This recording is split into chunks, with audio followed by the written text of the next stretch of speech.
السلام عليكم يا عشاق الأبطال المغاربة وعشاق الإثارة. المغربي كريم حجي سيدمر خصمه البرازيلي، لكن كيف؟ هذا ما سنشاهده في هذا المقطع.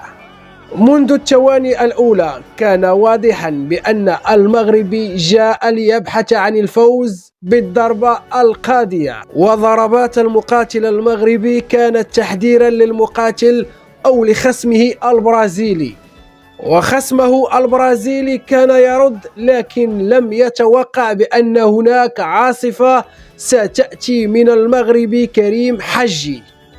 كريم حجي وسلسلة من الضربات القوية.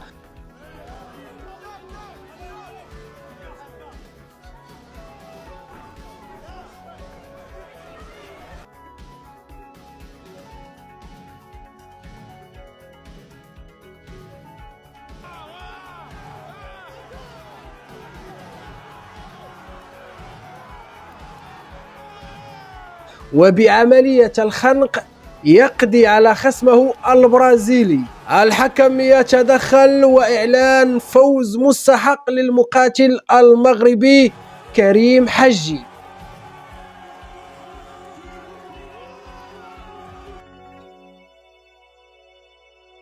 كالعادة المغاربة فوق الجميع.